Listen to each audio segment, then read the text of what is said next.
కాబట్టి ఆత్మకు విరోధంగా పనిచేసే శరీర క్రియలను మనం విసర్జించాలి, విడిచిపెట్టాలి.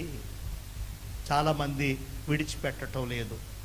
శరీర క్రియలే, శరీరం చెప్పిందే, శరీరం చేసిందే, కోరిందే చేస్తున్నారు తప్ప అయ్యో పరిశుద్ధాత్ముడు లేదా ఆత్మస్వరూపి నాలో ఉన్నాడు, ఆయన చెప్పినది, ఆయన ఉండమన్నట్టుగా, ఆయన చేయమన్నట్టుగా నేను ఉండాలి, చెయ్యాలి అనేటువంటి భావం చాలామందికి రావట్లేదు. చెప్పండి, రావట్లేదు. దేవునికి స్తోత్రం, హల్లెలూయా. ఆత్మకు విరోధంగానే. సహజంగా మీకు బాగా అర్థం అవ్వాలి అని అంటే ప్రార్థన చేయమని ఆత్మదేవుడు కోరుతూ ఉంటాడు ప్రతిదినం. పరిశుద్ధాత్ముడు లేదా నీలో ఉన్న ఆత్మ, దేవుని ఆత్మ ప్రార్థించు, ప్రార్థించట్లేదు, వాక్యం చదువు, వాక్యం చదవట్లేదు, మందిరానికి నడు, మందిరానికి రావట్లేదు అని పరిశుద్ధాత్ముడు మిమ్మల్ని ప్రేరేపిస్తూ ఉంటాడు, మీతో మాట్లాడుతూ ఉంటాడు, మిమ్మల్ని కలవరపరుస్తూ ఉంటాడు.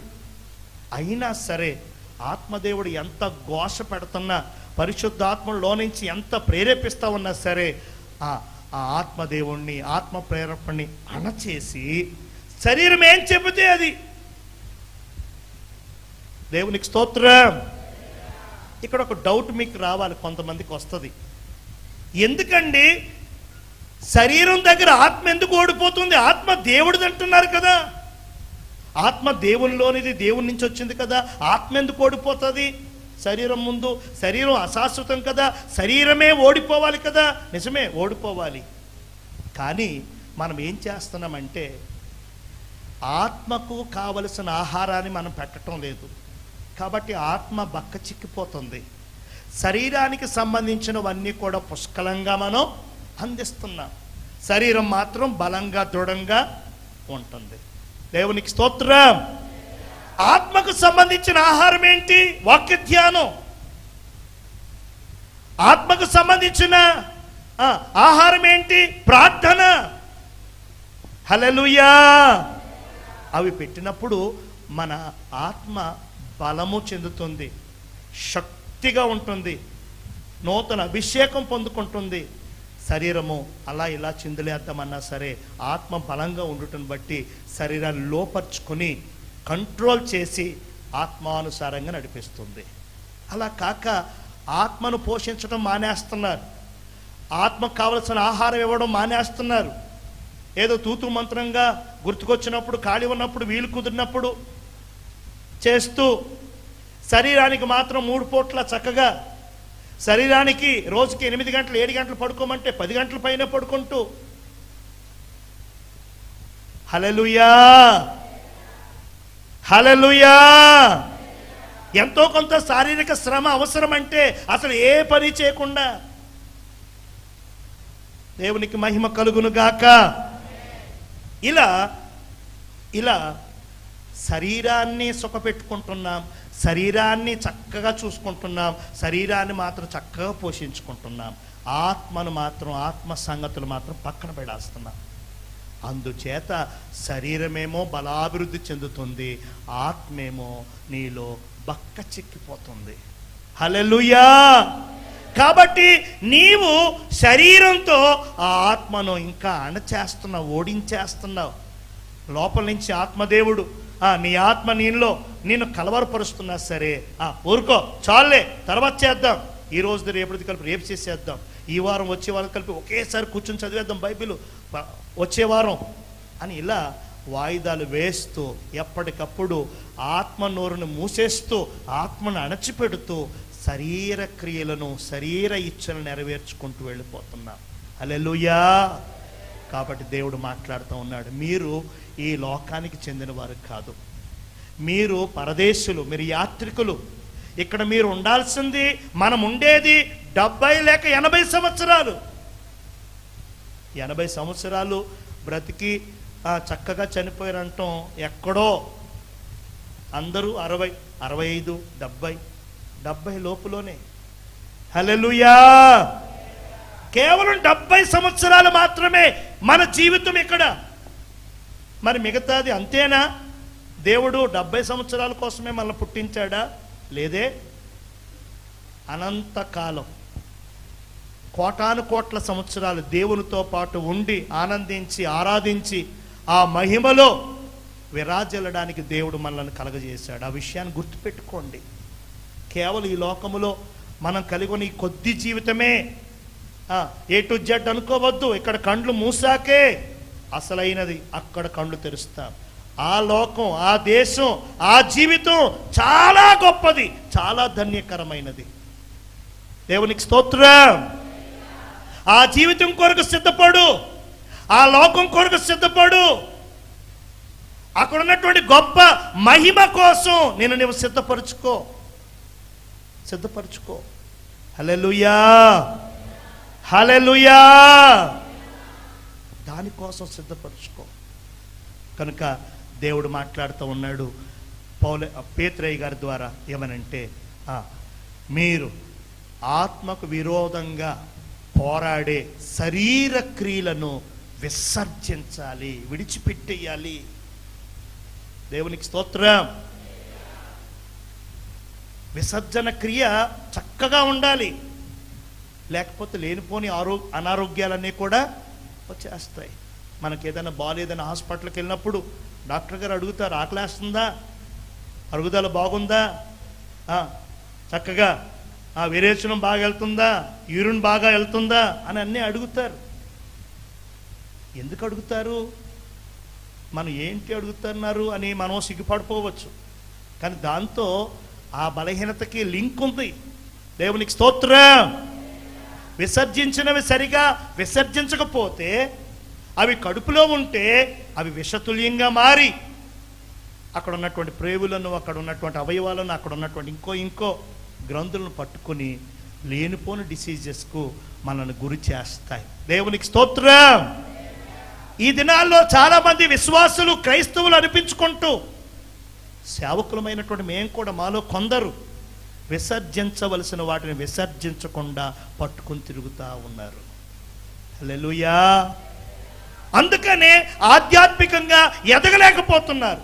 ఆత్మ సంబంధంగా నూతన అనుభవంలోనికి, అభిషేకం వెంబడి అభిషేకం, కృప వెంబడి కృపలోనికి రాలేకపోతున్నారు.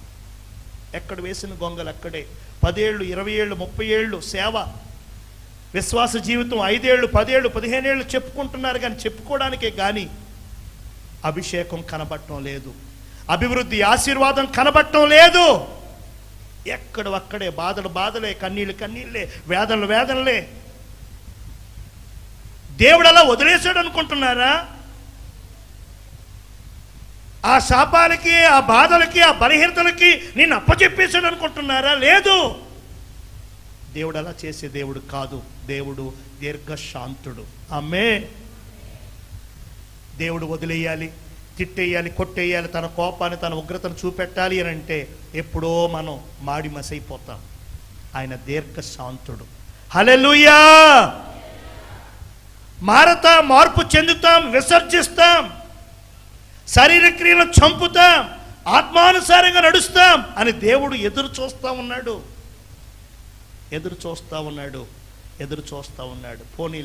పోనీలే, మారుతాడు, మరొక అవకాశం, మరొక సంవత్సరం. కొంతమంది అనుకుంటున్నారు దేవునికి తెలియట్లేదులే, దేవుడు పసికట్టట్లేదులే, నా టాలెంటు, నా తెలివితేటలు అనుకుంటున్నా. నీ తెలివితేటలు, నా తెలివితేటలు కాదు, మన టాలెంట్ కాదు.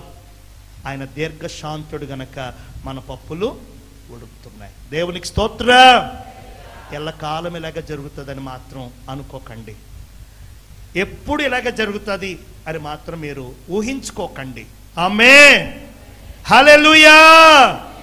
ఎప్పుడైతే అభివృద్ధి ఆగిపోయిందో, ఆశీర్వాదం స్థానంలో శాపం మిమ్మల్ని ఏలుతుందో, ఆరోగ్యంగా ఆనందంగా ఉండాల్సిన స్థితిలో అనారోగ్యం, బలహీనతలు వెంటాడుతూ ఉన్నాయో, వెంటనే మిమ్మల్ని మీరు పరిశీలన చేసుకోండి. ఎలా ఉన్నాను నేను? ఎందుకిలా? దేవుని బిడ్డను నేను, విశ్వాసం నేను. ఎందుకు నాకు ఆ శాపం? ఎందుకు నాకు ఆ బాధ? ఎందుకు నాకు ఆ సమస్య అని మనం బేరీ చేసుకోవాలి, స్వపరీక్ష చేసుకోవాలి. వాళ్ళని వీళ్ళని అంటాం కాదు. ఆడెదురొచ్చాడు, ఈవిడెదురొచ్చింది, రోజు మంచిది కాదు, తిది మంచిది కాదు. హల్లెలూయా. ఒకరోజు ఇలాగే ఒక రాజుగారు వాకింగ్ చేస్తున్నారంట. పైన వాకింగ్ చేస్తూ ఉంటే మరి బట్టలు ఇస్త్రీ చేసి ఆ మూట అట్టుకుని ఒక ఆయన వస్తున్నాడంట కింద. అది పెద్ద మూట. మెట్లెక్కే ఆ సందర్భంలో ఆ మూట కుండీకి తగిలింది. కుండీ డామ్ అని పడిపోయింది. పెద్ద శబ్దం వచ్చేసరికి రాజుగారు ఏంటా శబ్దం అని పైన మేడ మీద అటు ఇటు నడుస్తున్న ఆయన ఏంటా శబ్దం అని స్పీడ్గా ఇలా వంగి చూశాడు. వంగి చూసేసరికి అక్కడ వేలాడదీసే పూల కుండీలు ఉంటాయి కదా, ఆ కుండీ ఆయన నుదుడికి తగిలింది. ఎవరి నుదుడికి? దేవునికి స్తోత్రం. అమ్మో అన్నాడు. కింద నుంచి ఈ మూటతో కుండీ పడేసేసిన ఆయన అమ్మో రాజుగారు చూస్తారా అని పైకి చూశాడు. ఇద్దరు చూపులు ఒకేసారి కలిశాయి. చూపులు కలిసిన వేళ హల్లెలూయా, రక్తం కారిపోతుంది బడబడ. వెంటనే మంత్రి గారిని పిలిచి, పొద్దున్నే ఆ చండాలుడు మొహం చూశాను నేను, అందుకే ఇంత దెబ్బ తగిలేసి ఇంత రక్తం కారిపోతుంది, అర్జెంటుగా ఊరి తీసేయండి అన్నాడు. దేవునికి స్తోత్రం. ఆ పనికిమాల మొహం, ఆ చండాలపు మొహం నాకు ఎప్పుడు కనబడకూడదు, అర్జెంటుగా ఊరి తీసేయండి అన్నాడు. మంత్రి గారు 1-2 సార్లు చెప్తున్నారు, అయ్యా ఒకసారి ఆలోచించయ్యా, ఏంటయ్యా ఏదో సహజంగా అబ్బే లేదు, చెచ్చే పనికిమాల మొహం, చండాలపు మొహం. ఆయన చూసినందువల్ల ఇంత దెబ్బ తగిలేసింది నుదురికి, లీటర్ల రక్తం కారిపోయింది అనుకుని బాధపడుతున్నాడు. హల్లెలూయా. ఎంత చెప్పినా డాక్టర్ గారు వచ్చి కట్లు కట్టినా ఇంజక్షన్ చేసిన అసలేం ఊరుకోవట్ల ఆ చండాలపు మొహాన్ని అర్జెంటుగా అంటున్నాడు. మొత్తానికి మంత్రి గారు చెప్పి చివరిగా ఒక్క మాట, అయ్యా చండాలపు మొహం అంటున్నారు కదా, పొద్దున్నే ఆడి మొహం చూసి ఇలా అయింది అంటున్నారు కదా, వాడు మీ మొహాన్ని చూశాడు, మీరు వాడి మొహం చూసిన కారణంగా మీకు ఒక చిన్న దెబ్బ తగిలింది, వాడి కింద నుంచి మీ మొహం చూడటం వల్ల వాడికి ఆ ఉరిశిక్షే పడింది. ఎవరిది ఎక్కువ చండాలపు మొహం అన్నారంట. ఆలోచించండి. వాడి మొహం చండాలం అరిష్టమని మీరు అంటున్నారు, చిన్న దెబ్బ తగిలింది మీకు. వాడు మీ మొహం చూశాడు, వాడికి ఉరిశిక్షే పడింది. అంటే ఎవరిది ఎక్కువ చండాల మొహం? రాజుగారిదే. అప్పుడు కాస్త అర్థమైందనమాట. పోనీలే అని కొంచెం నెమ్మలించి పోన్లే వదిలేయండి అన్నాడంట. దేవునికి స్తోత్రం. మన పరిస్థితి బాలేకపోతే, అపజయం వస్తే, ఏదైనా అపాయం, ఏదైనా గొప్ప తగిలితే, ఏదైనా మనం అనుకున్నట్టుగా జరగకపోతే వాళ్ళు దేవునికి మహిమ కలుగును గాక. హల్లెలూయా.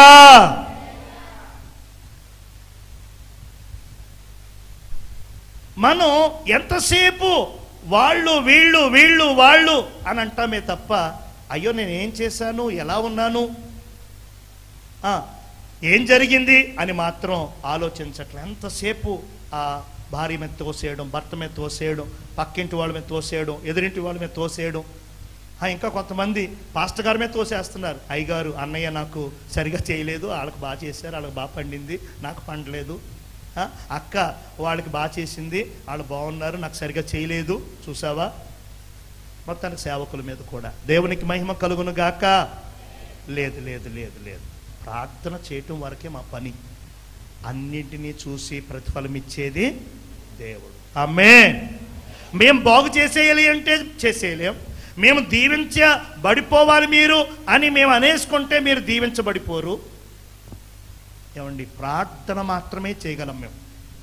అన్నీ చేసేది ఆయన. దేవునికి స్తోత్రం. కనుక ఒక్కసారి మీకు వస్తున్న నష్టాలు, మీకు కలుగుతున్న కష్టాలు, మీకు వస్తున్న బలహీనతలు బట్టి ఒక్కసారి మిమ్మల్ని మీరు చూసుకోండి. ఏంటిది అని మిమ్మల్ని మీరు చూసుకుంటే మీకు అంతా లోపాలు, పొరపాట్లు తెలుస్తాయి. వాటిని సరిచేసుకోండి. విసర్జించండి, పట్టుకోవలసిన వాటిని పట్టుకోండి, ముందుకు సాగండి. దేవుని కృప మీకు తోడుగా ఉంటుంది. దేవునికి స్తోత్రం. మూడో విషయం కూడా, ఆఖరి విషయం కూడా చెప్పేసి నేను ముగించేస్తాను. రోమీయులకు రాసిన పత్రిక 16వ అధ్యాయము 17వ వచనం. రోమా 16:17 వినాలి.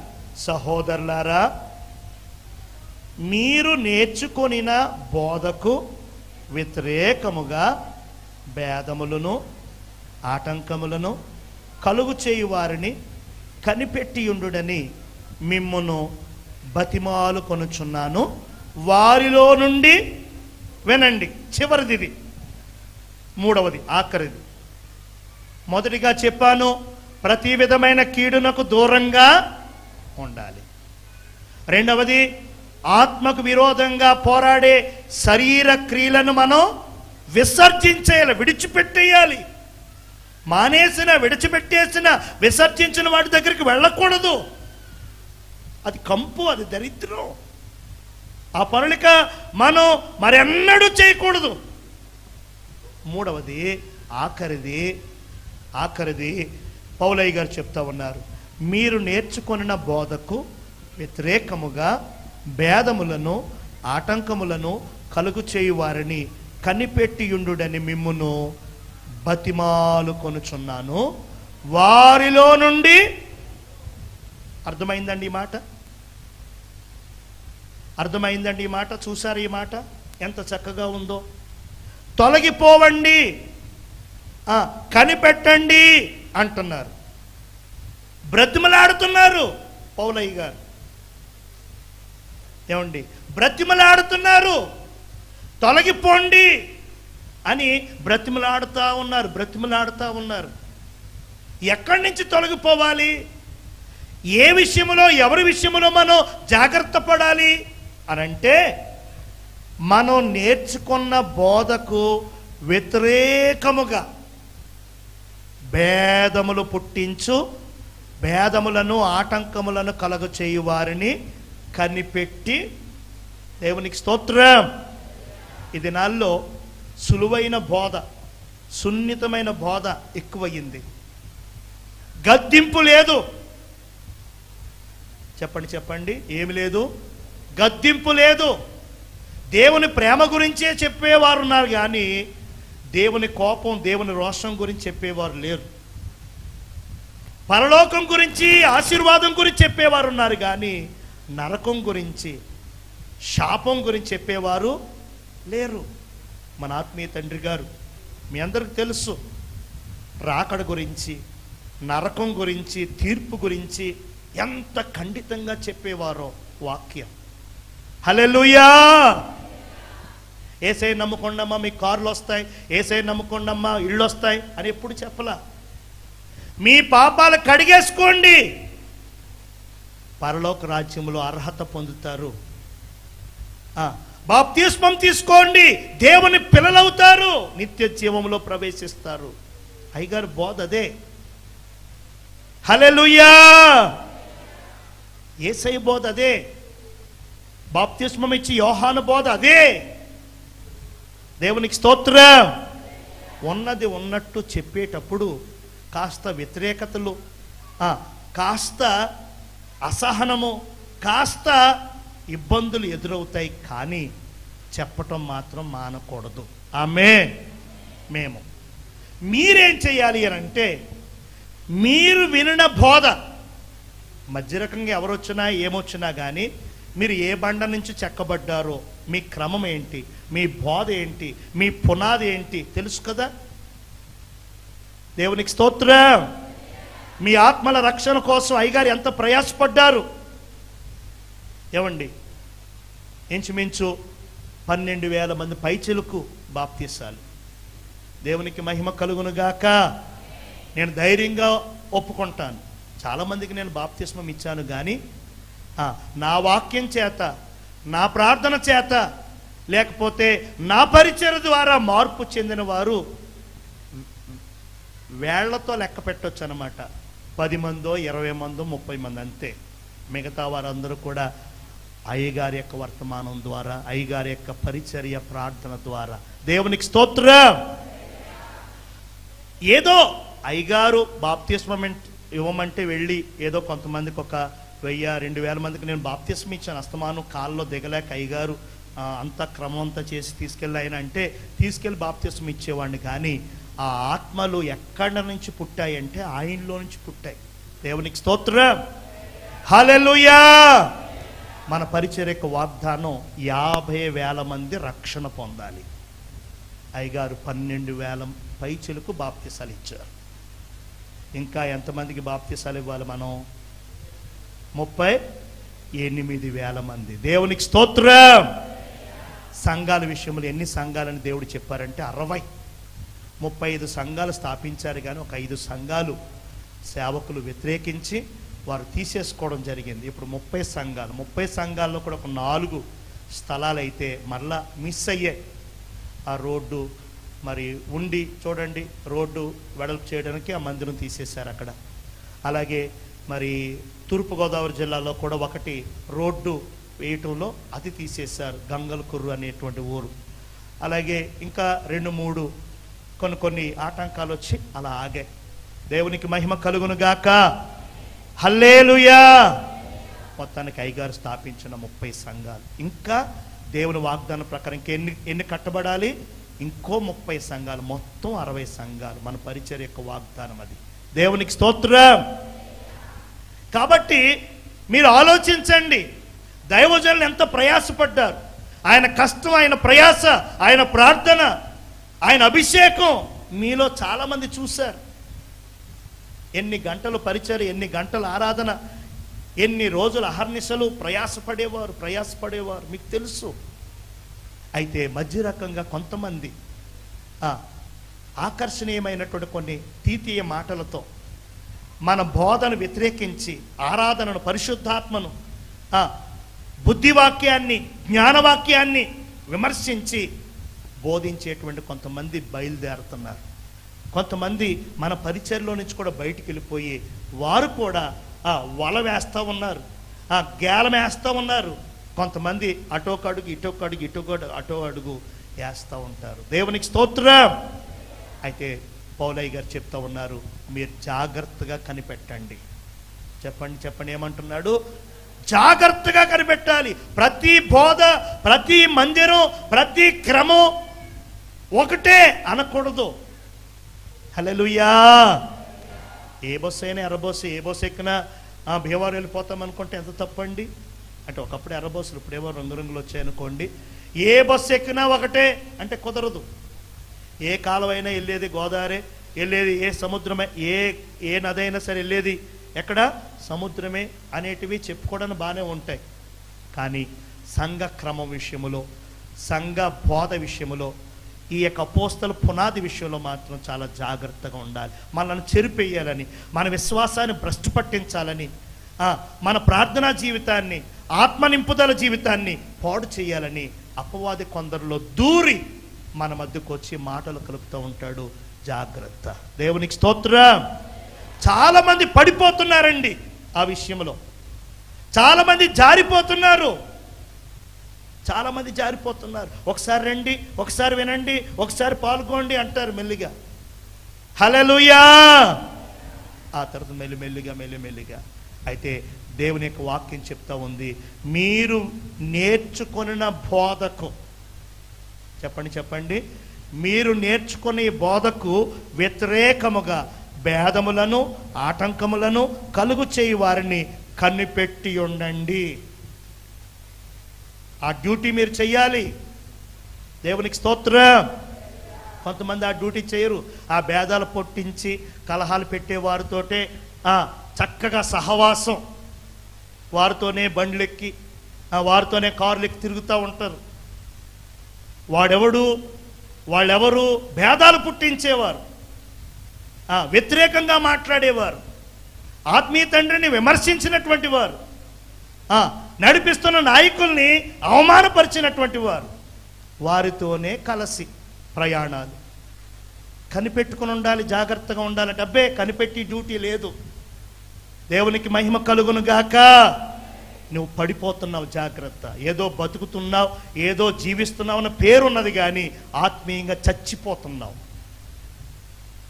దేవునికి స్తోత్రం. హల్లెలూయా. నీ ఇంట్లో ఏదైనా సమస్య కలిగితే, ఎవరన్నా ఏదన్నా అంటే వారి మీద జీవితాంతం పగ పెట్టుకుని ఉంటావు. పలానప్పుడు అలా అన్నాడండి, పలానప్పుడు అలా అన్నదండి అని. అయితే ఆత్మీయ తండ్రి విషయంలో, నాయకుల విషయంలో, పరిచయ విషయంలో ఎలా చేస్తున్నా కానీ చీమ కుట్టినట్టు ఏ గాలినట్టు ఉండట్లా. కొంతమందికి ఆటంకాలు పుట్టించేవారు, అభ్యంతరాలు కలగజేసేవారు వస్తున్నా సరే ఏ మాత్రం కనిపెట్టకుండా, వారితో జాగ్రత్తగా ఉండకుండా, ఎదిగినటువంటి వారు, కాస్త కాస్త ఆత్మ అనుభవం ఎరిగినటువంటి వారు, అనుభవం కలిగినటువంటి వారు చేస్తూ ఉంటే వెనకాల చూసేవారు, కొత్తగా రక్షణ పొంది కొత్తగా ఉంటున్నవారు ఏంటిది అని ఆలోచిస్తారు. అట అని సందిగ్ధంలో పడిపోయే ప్రమాదం ఉంది. దేవునికి స్తోత్రం. ఎందుకనంటే తిన్నని బోధ కష్టంగానే ఉంటుంది, వంకర బోధ చాలా ఆకర్షణీయంగా, చాలా తీయగా, మృదువుగా ఉంటుంది. కాబట్టి అవన్నీ కూడా కనిపెట్టాలండి. కనిపెట్టి జాగ్రత్తగా మనం నడవాలి. దేవునికి స్తోత్రం. ఈ ఆత్మీయ జీవితంలో ఉండడం, ఆత్మీయ జీవితంలో ఎదురుకు నడవడం అంటే అంత ఆషామాషి కాదండి. చాలా జాగ్రత్తగా, జాగరూకులంగా మనం ఉండాలని దేవుని యొక్క వాక్యాన్ని బట్టి నేను తెలియచేస్తూ ఉన్నాను. దేవునికి స్తోత్రం. చాలామంది పడిపోతున్నారు. ఎలాగో తెలుసా? వ్యభిచారం చేసి కాదు, దొంగతనాలు చేసి కాదు, హత్యలు చేసి కాదు, అవి చెయ్యట్లా, అబద్ధం ఆడరు, మోసాలు చెయ్యరు. ఇదిగో బోధకు వ్యతిరేకంగా ఆటంకాలు, అభ్యంతరాలు కలిగించే ఆ బోధకు లీనమై సహవాసం చేస్తున్న క్రియల కారణంగా వారు గాడి తప్పుతున్నారు. వారి వెనకాల వారు కూడా గాడి తప్పేయడానికి వారు కారకులు అవుతున్నారని దేవుని ఆత్మచేతన యొక్క విషయాన్ని నేను మీకు తెలియచేస్తూ ఉన్నాను. దేవునికి మహిమ కలుగును గాక. 3 ఆజ్ఞలు ప్రభు అయిన యేసుక్రీస్తు ఇచ్చినటువంటి ఆజ్ఞలు 3. 1, మొట్టమొదటిది ప్రతి విధమైన కీడునకు దూరంగా ఉండాలి. 2వది ఆత్మకు విరోధంగా పోరాడే శరీర క్రియలను. శరీరం మట్టండి. శరీరం యొక్క లైఫ్ ఎంత అంటే 60 లేక 70 సంవత్సరాలు. ఇప్పుడు 60-70 సంవత్సరాలు కూడా శుభ్రంగా ఉండలేకపోతున్నాం. 40 ఏళ్ళు వచ్చిన తర్వాత కాళ్ళు నొప్పులు, నడు నొప్పులు, ఒంగొంటే లేవలేకపోతున్నాం, లేస్తే కూర్చోలేకపోతున్నాం. ఏమండి, 4 పూటలు తినేవాడు 1 పూట తింటేనే, మొన్న ఒక ఆయన ఒకేసారి 2 సార్లు 3 సార్లు తినేసేసి వచ్చిన వాళ్ళు కూడా ఉన్నారు. నేను అన్నాను, ఏమండి సింగిల్ బ్యాటింగే కష్టమైపోతుంది, డబుల్ బ్యాటింగా అని అన్నాను. నవ్వుకుంటున్నారు. దేవునికి స్తోత్రం. హల్లెలూయా. వినండి, దేవుని పేరట నేను తెలియచేస్తూ ఉన్నాను. ఆరోగ్యాలు అసలు ఏం బాగుండట్లా. దేవునికి స్తోత్రం. ఈ కోవిడ్ వచ్చాక అన్ని తారుమారైపోయాయి. మనం ఎంతో బలం కోసం అవి తినాలి, ఇవి వాడాలి అనుకుంటున్నాం. ఎంత వాడినా సరే యెహోవా నా కాపరి, నాకు ఊపిరి లేదన్నట్టు ఉంటున్నాం. మనుషులు మాత్రం అంతన్నాం బలంగా, దృఢంగా, సత్తువ మాత్రం ఉండట్లా. దేవునికి స్తోత్రం. ఈ శరీరంతో మన జీవితం చాలా చిన్నది, చాలా తక్కువండి. కనుక శరీరం కోసమే ఆలోచించి, శరీర ఆశల కోసమే మనం పరితపిస్తున్నాం. కానీ అయ్యో, నిత్యత్వంలో చేరేది, నిత్యం ఉండేది, ప్రభుతో పాటు ఆనందించే ఆత్మ గురించి ఆలోచించట్లా. కాబట్టి ఆత్మానుసారంగా మనం జీవించాలి. ఆత్మ చెప్పినట్లుగా మనం చెయ్యాలి. శరీర క్రియలను, శరీర కోరికలను, శరీరం చెప్పినవన్నిటినీ విసర్జించాలి, విడిచిపెట్టాలి, దాంతో తెగతింపులు చేసుకోవాలని దేవుడు చెప్తూ ఉన్నారు. 3వదిగా చివరిగా మీరు నేర్చుకొనిన బోధకు, మీరు ఏ బండ నుంచి చెక్కబడ్డారో, ఏ బోధ వలన, ఏ పునాది మీద మీరు కట్టబడ్డారో ఆ పునాది కదలకుండా, ఏమండి ఆ యొక్క నిర్మాణం పాడవకుండా మీరు స్థిరంగా ఉండాలి. భేదాలు, ఆటంకాలు పుట్టించేవారు వస్తారు, వారితో మీరు జాగ్రత్తగా ఉండాలి. కనిపెట్టాలి. ఎప్పటికప్పుడు నీవు ఒక డ్యూటీ చేసే వ్యక్తిగా ఉండాలి. కనిపెడుతూ ఆ ఆటంకాల నుంచి, అభ్యంతరాల నుంచి నిన్ను కాపాడుకుంటూ, నీ పరిచయను కాపాడుకుంటూ ఉండాలి. అది దేవుడు కోరుకుంటున్నటువంటి విషయం. దేవునికి స్తోత్రం. అలా మనం ఉండాలి. అలా ఉండుటకు పరిశుద్ధాత్మ దేవుడు మనకు సహాయం చేయాలని నేను కోరుకుంటున్నాను. ఆ విధమైన కృప పరిశుద్ధాత్మ దేవుడు మనందరికీ దయచేయును గాక.